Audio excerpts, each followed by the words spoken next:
Let's Science is brought to you by the StarQuest Production Network and is made possible by our many generous patrons. If you'd like to support the podcast, please visit sqpn.com/give. 3, 2, 1.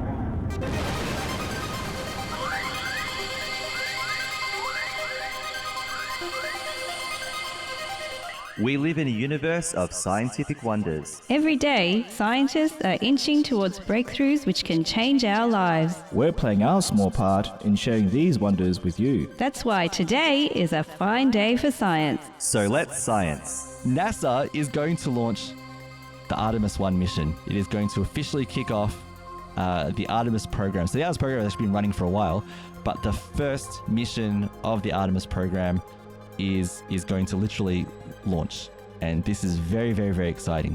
So Lino, I'll give us a very quick breakdown. This is all from NASA, and I've put links to all these things in our show notes. So NASA has provided an overview of the mission going to the moon. It's provided a breakdown of the different satellites it's launching along the way.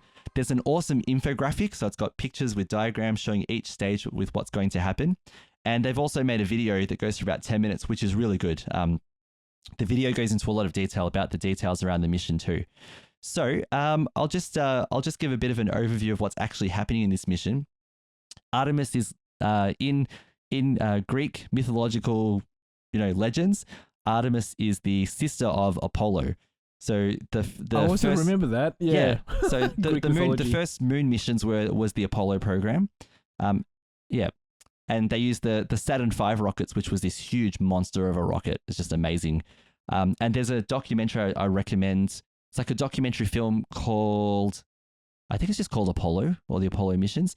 And it basically, they take the footage of the Apollo mission, and they fix it up and make it look really good for modern viewers. And you just basically follow the entire mission. It's cut down. It's not 3 days long. Obviously, it's an hour. That's 2 hours long. But oh man, I've talked about it before in last year, I think it was. I was stunned. I loved the documentary so much that I watched it one night, and I watched it immediately again the second day, like the day after. Wow. The launch sequence, just the launch sequence alone is stunning, the way they do it, and the music they put over the top, it's beautiful. So I hope someone does this for Artemis. So that's what I'm saying. That's what I'm really getting at. Yeah. So what's the one with Tom Hanks? What Apollo mission Apollo was that? 13? Because Apollo 11 went to the moon first. Yeah. So I think the film was Apollo 13, which took a lot of dramatic license, but it's still a very cool film. Yeah. Okay. That was a different Apollo. Okay. Yeah, good old Houston, we have a problem. That was the line, wasn't it? Yeah. When they say that, that's really, really intense. Yeah. But I mean, having had that problem and workshopping a way to get these guys back to Earth, was incredible. That was incredible. Despite whatever the film tells us, I'm sure the work behind the scenes in real life was also incredible too.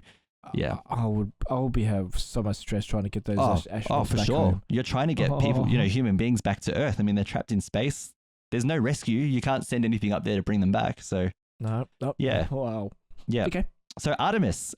So this is now the renewal of going to the moon, and this is more long term. So the Apollo missions collected samples and studied the moon and left instruments there and so on. This is really about moving towards a more permanent human presence on the moon, and then also because Artemis really, its goal is deep space exploration.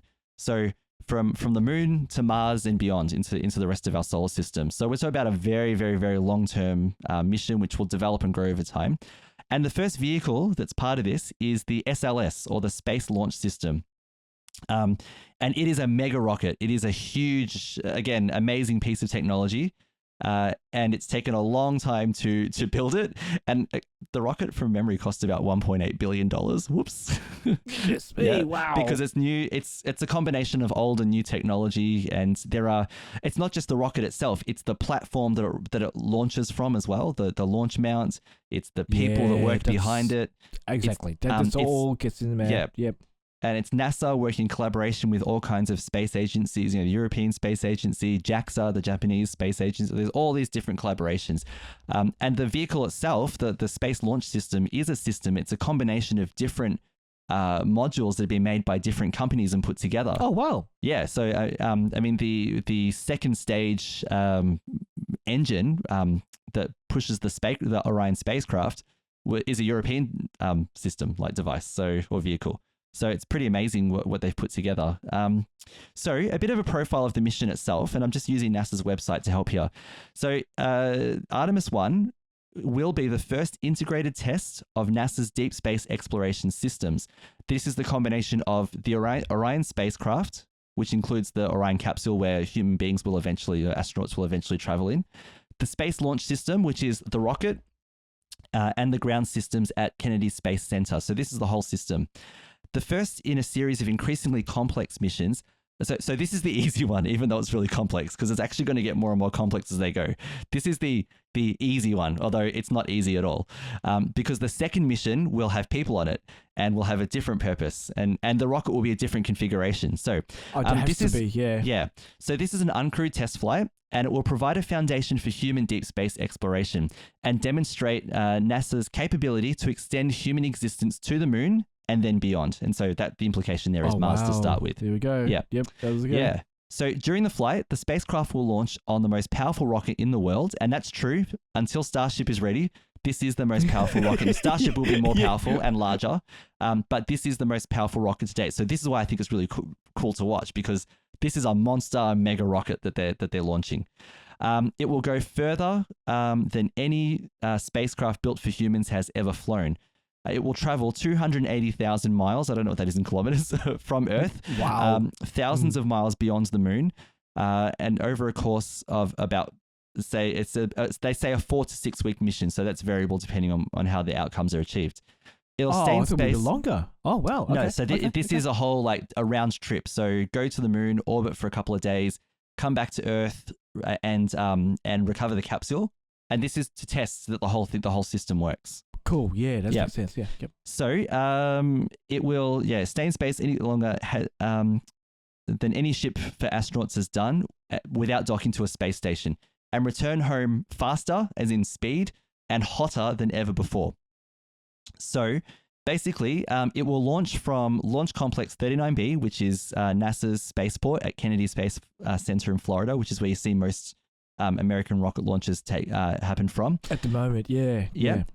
It's designed for missions beyond low Earth orbit, for carrying crew or cargo to the moon and beyond. So this isn't about launching satellites into orbit around the Earth, which is what most missions are.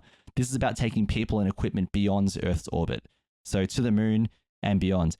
Now, I don't know how to translate pounds of thrust, so I'll just use what's here, but it says it will produce into tons. I don't know how to do it, but it says 8.8 million pounds of thrust during liftoff, and that's a lot. That's a lot. Ascent to a loft vehicle weighing, it says nearly 6 million pounds to orbit. So propelled, this is a heavy rocket. This is a heavy rocket. Yeah, very heavy. Yeah, and it can carry tons and tons of gear into space too, which is really cool.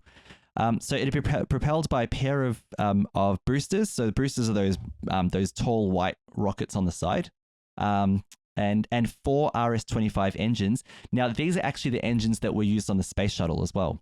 So they have a lot of leftover space shuttle engines, so they've repurposed them and refurbished and renewed them so that they can be used. And the idea of that was to save money. Now I'm not sure how much money they actually saved considering the cost blowouts they had, but that at least was the intention anyway. Yeah, exactly. Yeah, exactly. So it will. So after it launches, it will hit max Q, which is the highest amount of pressure on the rocket, within about 90 seconds. And then after that, once it gets through max Q, those giant boosters will then be jettisoned. And if you look at the what's called the shuttle launches, it's a very similar thing where the boosters would then be jettisoned. And also the service module panels and the launch abort system, these will all be jettisoned. The launch abort system is if during launch there's a problem, the capsule carrying the astronauts will separate and will basically, like a rocket on top, literally propels it away from any danger or anything else like that as well. So it's like an emergency system to save people's lives, the abort system. But once they get high enough, the abort system isn't needed, so it's jettisoned. And then also the core stage as well, which is that giant. The core stage is that giant tank full of fuel that the engines are attached to. So once it gets high enough, the core stage, the engines will shut down and the core stage will then separate, and then it's just the Orion spacecraft with the it's called an interim cryogenic propulsion stage. So this is a smaller rocket that will with a couple of engines, or one engine that will then boost the Orion spacecraft into orbit of the Earth. Cool. So, wow. Yep. So then it will get into orbit, and then from orbit it will then move beyond the highest satellites that orbit the Earth, and prepare to do what's called a TLI, or a translunar injection, where it basically sets course for the moon. So during that time, so once it's separated in the space, once the spacecraft has separated from the propulsion module, the propulsion module will then deploy about 13 different cube satellites. So it's actually going to... Oh, cool. Yeah, which is really cool. So... all these little satellites popping out. And there's a video of what it looks like, cool. and it's really cool. So the Orion space craft will fly away, and the engine stage will then at that point launch its little satellites. So I wanted to briefly talk about what these satellites are. They're called CubeSats, which means smaller. They're like small satellites. Some can be like the size of a microwave, and a little bit larger. But I'll just quickly go through what each of them are. Without going into too much detail, because actually each of these is a science segment on its own, to be honest, as well. Okay. So here's a breakdown of these 13 CubeSats. Argo Moon is designed by Argotech and coordinated by the Italian Space Agency. It's designed to image the interim cryogenic propulsion stage, so that second stage that's just launched itself from, for mission data and historical records. It will demonstrate technologies necessary for a small spacecraft to maneuver and operate near a propulsion stage. BioSentinel is an astrobiology mission that will use yeast to detect, measure, and compare the impact of deep space radiation on living organisms over long durations. Yeah, yeast. Yep. So basically exposing yeast to radiation, to space radiation. That's pretty much what it is. Okay. Yep. To see what kind of effect it has on human bodies, or on living things anyway. Oh, living things. So okay, makes sense. The next one is the CUSP mission, CubeSat for solar particles, designed by the Southwest Research Institute. It will study the dynamic particles and magnetic fields that stream from the sun, and as a proof of concept for the feasibility of a network of stations to track space weather. Equilius, which I don't have the... Do I? No, it doesn't say what that stands for. Anyway, this is a Japanese satellite that was created by JAXA and the University of Tokyo. It will image Earth's plasmasphere to study the radiation environment around the Earth, while demonstrating low thrust maneuvers for trajectory control in space between Earth and the Moon. And yes, that was a mouthful. Lunar Ice Cube. No, we're not launching a celebrity into space. There is one called Lunar Ice Cube. I was about to say. Yeah, it reminds me of the lyrics from Pretty Fly for a White Guy. Pretty Fly White Guy.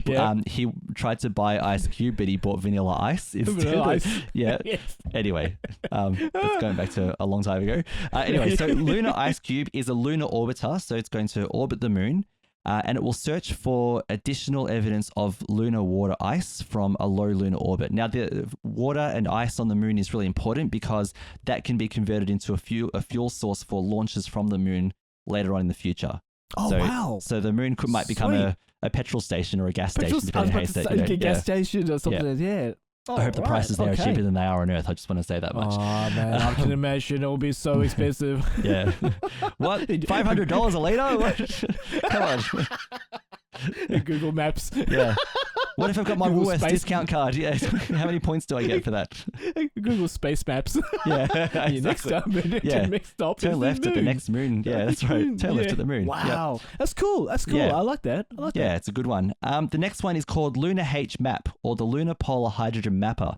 A lunar orbiter designed at Arizona State University. It will map hydrogen within craters near the lunar south pole, tracking depth and distribution of hydrogen-rich compounds like water. It will use a neutron detector, which sounds so Star Trek, to measure the energies doesn't it? Yeah. It will measure the energies of neutrons that interacted with the material on the lunar surface. Its mission is planned to last 60 days and perform 141 orbits of the Moon. The Near-Earth Asteroid Scout is a proof of concept of a controllable CubeSat solar sail spacecraft. Say that 10 times fast. Yeah, capable wow. Capable of encountering near-Earth asteroids. Observations will be achieved through a close 10 kilometers flyby of asteroids and using a high-resolution, science-grade monochromatic camera to measure the physical properties of a near-Earth asteroid. A variety of potential targets would be identified based upon launch date, time of flight, and rendezvous velocity. Now, because pronouncing things, I've already done a good job, and it just wants to make sure I can do this. Omotenashi, it's called. Now, this, of course, is an anagram for something. I have no idea. However, this one is really cool. I love this. This is designed by JAXA, so it's another Japanese one. It's a lander probe to study the lunar radiation environment. So this is a small lunar lander. So they're going to land this on the moon, which I want to follow this mission. I want to know all about this one. And then we'll land on the moon and basically study radiation there, which is cool. Now, Lunair or Loon IR is a spacecraft designed by Lockheed Martin to fly by the moon and collect surface spectroscopy and thermography. And Lunar Flashlight, cool name, I love this one, is a lunar orbiter, so it's going to orbit the moon, and it will seek exposed water ice and map its concentration in the 1 to 2 kilometer scale within the permanently shadowed regions of the lunar South Pole. It was one of 3 CubeSat missions to miss the integration window to fly an Artemis I, but it will need to find an alternative ride to the moon. So this one, I thought this was going with Artemis. I'll have to look that one up. That's all right. Oh, okay. And okay. Then there were 3 remaining slots which were open as a competition. The competition was called NASA's Cube Quest Challenge, and the winners were announced by Ames Research Center in 2017. So the competition was to contribute to opening deep space exploration to non-government spacecraft, and the winners were, drumroll, Team Miles will demonstrate long-distance communications while in heliocentric orbit and show low-thrust trajectory control techniques by employing a hybrid ion thruster. It was designed by Fluid and Reason, LLC, Tampa, Florida. So we've got that. Yeah, we've got that one. Cislunar explorers will demonstrate the viability of water electrolysis, propulsion, and interplanetary optical navigation to orbit the moon. It was designed by Cornell University. Yeah, it's pretty cool. Ithaca, New York. It was one of 3 CubeSat missions to miss the integration window to fly an Artemis I, and will also need to find its own way to the moon. Oh, so sad. All right. No. And Earth Escape Explorer will demonstrate long-distance communications while in heliocentric orbit. It was designed by the University of Colorado Boulder, and sadly, it missed its integration to Artemis I, and will also need to find its own way to the moon as well. But these were what's intended. So the majority of those are going to be launched on Artemis I, and no doubt when you watch the mission, they'll go through these profiles in a lot more detail than what we've done here. So I'll just finish the mission overview. So the cryogenic engine system will then, it's launched those satellites. It's out of the picture, and now it's all up to the Orion spacecraft. So the Orion spacecraft will then go to the moon and orbit it.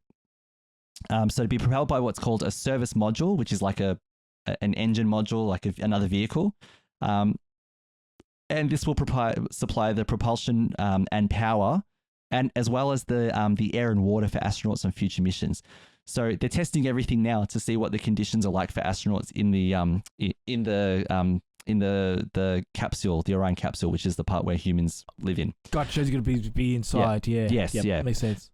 Yep. So Orion will pass through the Van Allen radiation belts, fly past. Van Allen. Sorry. Yeah, no, this is different. Yeah, it's a bit different. That's a different one. Different. Yeah. Sorry, my bad. Might as well jump. Definitely will. That's the music they have to play in the capsule as it launches, I reckon. Oh, yes. Yeah. It'll fly past the global positioning system in orbit of Earth, which is in one of the highest orbits. And to talk to Mission Control in Houston, Orion will switch from NASA's tracking and data relay satellite system and communicate through the Deep Space Network, which I love the name of that, by the way. Deep Space Network. Yeah, yep. So this is the network that I think probes and things in deep space use to connect to communicate with Earth. So Orion's going to be using that as well. From here, Orion will continue to demonstrate its unique design and to navigate, communicate, and operate in deep space environment. It will then make its outbound trip to the moon, which will take several days. And in this time, engineers are going to evaluate the spacecraft systems and then make any corrections to its trajectory or anything else that needs to happen on the way. Just in case, yeah. Yep. So Orion will fly 100 kilometers above the surface of the moon, and then use the moon's gravitation. That's pretty close, is it? It's close. Yeah, I mean, you'll be able to see the moon. I mean, you'd have a pretty good view of the moon. Like, yeah. Yeah, and then use, I mean, and it's a big body in space, so 100 kilometers means it will look quite large too. Yeah. So you get some decent views of it. And then it will use the moon's gravitational force to propel Orion into a new deep retrograde or opposite orbit about 70,000 kilometers from the moon. Yeah, and I'll let Caroline explain retrograde orbits because I was reading about it, and I've learned a few things, but Caroline can do it better. So the spacecraft will stay in orbit for about 6 days to collect data and allow mission controllers to assess the performance of the spacecraft. During this period, Orion will travel in a direction around the moon, retrograde from the direction the moon travels to the Earth. So I think that means opposite, the retrograde thing, but leave it at that. Oh, yeah. So 6 days would have then passed by, and then it will return to Earth. So for the return trip, it will do another close flyby. So remember, it was 70,000 kilometers away. It will travel to about another, again, 100 kilometers approximately from the moon's surface. And it says the spacecraft will use another precisely timed engine firing of the European provided module, the space module, with the moon's gravity to accelerate back towards Earth. This maneuver will set the spacecraft on a trajectory to Earth to enter the atmosphere at 25,000 miles per hour, or in Australian language, 11 kilometers per second. So this is fast. This is really fast. Wow. Temperatures exceeding, I'll do both measurements here, 5,000 degrees Fahrenheit or 2,760 degrees Celsius. And so this is quite fast and quite hot. So it actually does have a very advanced heat shield to be able to enter the atmosphere when it does return to Earth, because there'll be a lot of friction and create a lot of heat. This thing is going to burn as it comes in. So after about 3 weeks and a total distance of about 1.3 million miles, that would be the total travel distance that it's done, the mission will end with a test of Orion's capability to return safely to the Earth as the spacecraft makes the precision landing within eyesight recovery of the recovery ship off the coast of Baja, California. I hope I said that correctly. And the following splashdown. Is it Baja? I don't know if it's Baja or Baja. Someone, all right. Someone will correct us. Yep. Either way, I was trying to sound like I knew what I was talking about there. So, following splashdown, Orion will remain powered for a period of time as divers from the US Navy and operations team will then send small boats out to recover the ship. They'll inspect the craft, look for hazards, hook it up to the tow lines, and then a boat will recover it and bring the spacecraft home. And that will be the end of Artemis I, paving the way to the moon and beyond, which is very exciting. Wow. Yeah. Cool. So what this means for the future is they'll then take the steps to build another, I think they would be building it already, another SLS or space launch system, this time with humans in mind, to send astronauts to the moon. And then they'll begin testing it and getting it ready. And it says the second flight, which I believe is slated at the moment for 2024. Don't quote me on that. But it'll take crew. Not too far away. Yeah. It's not too far away, no. It'll take crew on a different trajectory and test Orion's critical systems with humans on board. And they say that they'll evolve the systems. SLS's mission will be to send equipment and people to the moon. And it will be able to, in its final configuration, it'll be able to carry 45 metric tons, which is a lot. That's a lot for space. A lot of space. Yeah. Yeah. So very, very exciting. And later on in the future exploration missions with crew on board will assemble and dock with the Lunar Gateway, which is a space station that's planned for lunar orbit. And using the Gateway, that's how people are going to land on the moon. So they'll dock with the Gateway, then go into the spacecraft that's at the Gateway already and use that to land on the moon and come back. And the spacecraft that will be the lunar lander and then take off from the moon and come back to the space station is Starship, SpaceX's Starship. So there's a moon variant that's being designed for that as well, which is so cool, so exciting. Yeah. Cool. Yeah. So Gateway is almost like a, what's it? It's like the airport ISS for us. Yeah, it is like an airport. Yeah. Oh, well, not airport, sorry, spaceport. Like a spaceport, yeah. And then they come across. Sweet. Yeah, so it'll be a couple of modules to start with, and they'll send expansion modules to make it bigger as they go along. it's like when you buy a board game and you buy a board game and it's you've got the core set, but then suddenly you've got to buy the expansions to make it more fun. That's what the Lunar Gateway. So the ISS is basically like, yeah. At least it doesn't cost us like billions of dollars, Lindsay, so it should be okay. Yeah. Oh, absolutely. Yep. All right.